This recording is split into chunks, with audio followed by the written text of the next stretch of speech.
On dit que dans la nature, il y a des prédateurs qui règnent par la force, d'autres par la vitesse, et certains par le secret absolu. Mais aucun ne se compare à l'esprit le plus brillant du règne animal. L'orque ne fait pas que chasser. Elle analyse, planifie et exécute avec la précision d'un stratège. Son cerveau, l'un des plus complexes de la planète, lui permet de communiquer, de coordonner et de s'adapter comme si chaque attaque était un calcul parfait. Quelle sorte d'intelligence peut transformer l'océan en un échiquier et chaque proie en un coup de maître? De quelle manière coordonne-t-elle des embuscades sous-marines et manipule-t-elle la physique des vagues pour attraper des proies aussi agiles que des phoques ou des pingouins? Aujourd'hui, nous descendrons dans les profondeurs pour explorer les attaques les plus intelligentes et coordonnées jamais enregistrées, révélant comment la chasse dans l'océan est devenue un véritable art de la guerre, gouverné par la culture, la stratégie et un esprit prédateur incomparable. Pour comprendre comment l'orque a atteint le titre de chasseur alpha des mers, nous devons examiner non seulement sa force ou sa taille, mais aussi la structure sociale et cérébrale qui en font une machine de stratégie vivante. Son corps est puissant, oui, mais ce n'est qu'une pièce dans un engrenage beaucoup plus complexe. Commençons par le cerveau. Les orques possèdent l'un des cerveaux les plus grands et les plus sophistiqués du règne animal, avec un système limbique exceptionnellement développé qui favorise des liens sociaux profonds et durables. Cela ne renforce pas seulement la cohésion du groupe, mais permet l'émergence de tactiques de chasse spécialisées, perfectionnées et transmises de génération en génération comme un héritage culturel. Ce que nous voyons lorsqu'une orque chasse n'est pas seulement de l'instinct, c'est de l'histoire, de l'apprentissage et de la coopération. L'orque, le prédateur le plus intelligent de l'océan, est capable d'atteindre 6000 kilos. Elle ne compte pas seulement sur la force. Sa véritable arme est la coopération. Elle chasse en équipe, communique avec précision et coordonne ses mouvements comme si chaque membre du groupe faisait partie d'un même esprit. Son cerveau, l'un des plus complexes du règne animal, en fait une stratège formidable. Le requin blanc, d'un autre côté, est l'image même du pouvoir brut. Avec ses 2000 kilos de muscles et l'une des morsures les plus puissantes connues, c'est une machine à chasser qui n'a pas besoin d'alliés. Il préfère la solitude. Il guette depuis les profondeurs, calcule le moment exact et se lance sur sa proie avec une rapidité que peu peuvent prévoir ou esquiver. L'orque vit dans des groupes appelés pods. Parfois, plusieurs individus entourent un requin solitaire et limitent sa possibilité de mouvement. Le coup le plus mortel est le retournement. Les orques tournent les requins jusqu'à les mettre sur le dos, provoquant une immobilité tonique ou paralysie temporaire. Le requin, une fois sans défense, est attaqué. Les orques mangent de manière sélective le foie, qui est un organe riche en nutriments, concluant la chasse de manière rapide et calculée. La rencontre est déterminée par la suprématie tactique de l'orque. L'orque vainc le requin blanc en apaisant sa férocité grâce au travail d'équipe, démontrant qu'un esprit organisé est l'arme la plus puissante de l'océan. L'orque percute le requin blanc près de la surface et, grâce à son intelligence et sa précision, applique une technique très spécifique pour contrôler le prédateur. Elle profite de l'impact pour le retourner et le mettre sur le dos. Dans cette position, le requin entre dans un état d'immobilité qui le laisse complètement sans défense. Ainsi, avec le rival paralysé et sans possibilité de réagir, l'orque achève l'attaque et finit par s'imposer dans l'affrontement. L'orque est un prédateur stratégique de premier plan qui peut atteindre 6000 kg de poids. Son pouvoir réside dans la communication, le travail en groupe et la capacité à manipuler l'environnement.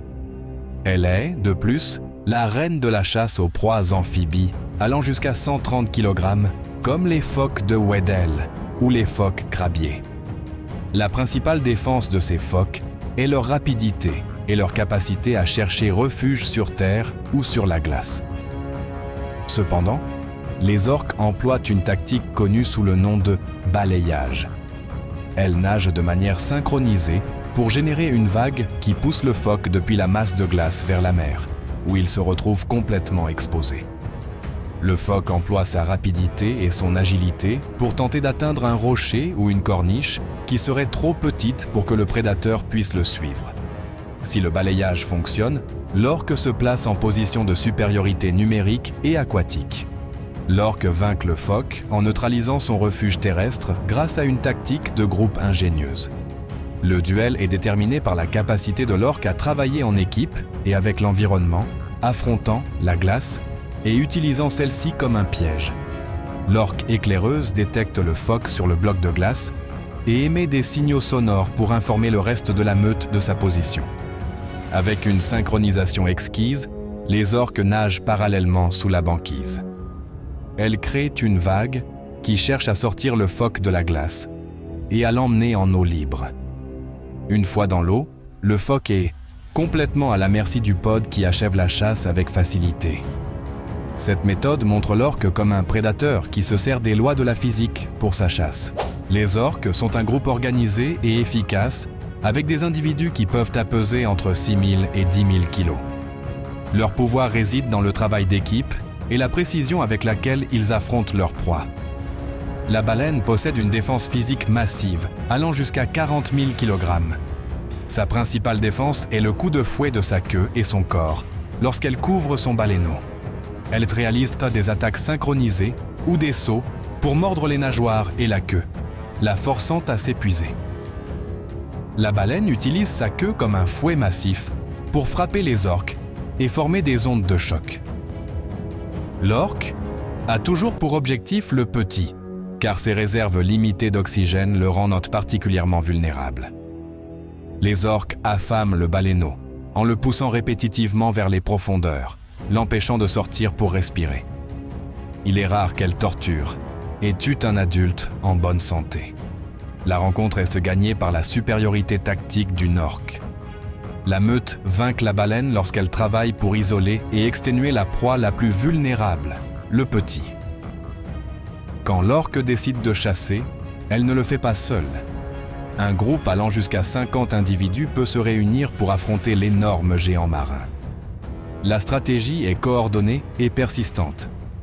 Les orques entourent la baleine et lui infligent de multiples morsures, non pas pour la tuer immédiatement, mais pour l'affaiblir et limiter ses mouvements. Avec le temps, la perte de sang et l'épuisement font que la baleine ne peut plus remonter à la surface pour respirer. Finalement, elle se noie et ainsi se termine la lutte. C'est une chasse dure, longue et basée sur le travail conjoint de toute la meute. L'orque est la stratège suprême de l'océan. Un géant marin qui peut dépasser les 6000 kilos et qui agit rarement seul. Elle fait partie d'un pod, un groupe si uni qu'il semble penser à l'unisson. Sa force n'est pas seulement dans sa taille, mais dans l'intelligence collective et dans les techniques de chasse qu'elles apprennent de génération en génération. Rien dans son style n'est improvisé. Chaque mouvement est calculé. La raie manta, en revanche, est le géant pacifique de la mer. Elle peut peser plus d'1 tonne et pourtant elle est totalement inoffensive.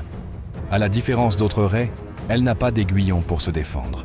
Sa seule défense est sa manière élégante de nager. Un battement constant, profond et silencieux, qui lui permet de se déplacer avec agilité ou de plonger dans des zones où peu peuvent la suivre. Sa force est dans la fuite, pas dans l'affrontement. Les orques connaissent cette faiblesse. Elles savent que la manta ne possède pas d'armes, alors elles utilisent leur propre masse et vitesse pour la frapper de côté. L'impact ne cherche pas seulement à la blesser, mais à la retourner. Si elles réussissent à la mettre sur le dos, la manta entre dans un état étrange, presque hypnotique, une paralysie temporaire appelée immobilité tonique. À ce moment-là, elle reste sans défense, incapable de bouger. La raie manta fera tout son possible pour éviter ce destin. Elle profitera de l'amplitude de ses nageoires pour s'impulser avec force, tentant de s'échapper vers les eaux profondes ou de confondre les orques avec des manœuvres soudaines. Mais si la meute parvient à coordonner un coup précis pour la renverser, la chasse se termine rapidement. Même sa taille énorme ne peut pas la sauver lorsqu'elle ne peut plus bouger. Les orques chassent la raie manta et utilisent la tactique de l'acculer et de la frapper avec la queue, pour les laisser sans défense avant de se nourrir. Cette rencontre se décide par la tactique. L'orque vainque non seulement par la force, mais parce qu'elle sait comment annuler la mobilité de la raie manta et profiter de cette vulnérabilité naturelle. C'est un rappel que, dans l'océan, même les géants les plus pacifiques peuvent tomber face à une stratégie parfaitement exécutée. L'orque est la patiente géante de l'océan, un prédateur apex qui peut atteindre les 6 tonnes. Elle ne chasse pas seule. Elle préfère travailler en équipe, comme si chaque mouvement faisait partie d'une chorégraphie silencieuse. Son style de chasse combine l'embuscade, la poursuite calculée et la capacité à désorienter la proie. Sa véritable force n'est pas seulement dans sa taille, mais dans la coordination et la communication presque parfaite avec le reste du groupe.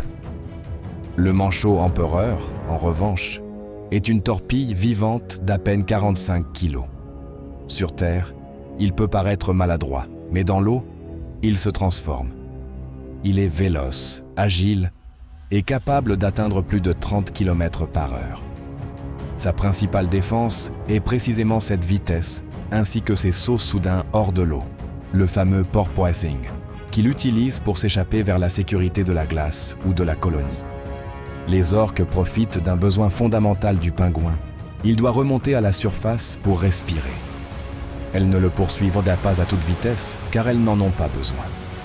Au lieu de cela, elles l'acculent avec calme, fermant ses routes d'évasion et le guidant vers le rivage ou vers un banc de glace, où la liberté du pingouin se réduit à des centimètres. Le pingouin, de son côté, fait tout son possible pour ne pas devenir de la nourriture. Sous l'eau, il manœuvre avec des changements brusques de direction, profitant de sa petite taille pour se perdre dans le mouvement. Et quand il le peut, il saute vers la glace dans une tentative désespérée d'atteindre un endroit sûr avant qu'une orque ne le surprenne par-dessous. À la fin, le résultat dépend souvent de la résistance. L'orque peut prolonger le siège tout le temps nécessaire. Le pingouin, non. Tôt ou tard, il devra sortir pour respirer, et c'est là que l'orque a l'avantage final. Un coup de queue, un jet d'eau ou un mouvement rapide suffit pour l'attraper. Cet affrontement est, plus qu'une poursuite, un duel entre vitesse et stratégie. Et normalement, la stratégie gagne. L'orque triomphe parce qu'elle sait attendre, se coordonner et fermer chaque sortie possible, rappelant que, dans la nature, l'intelligence collective pèse souvent plus que la rapidité individuelle.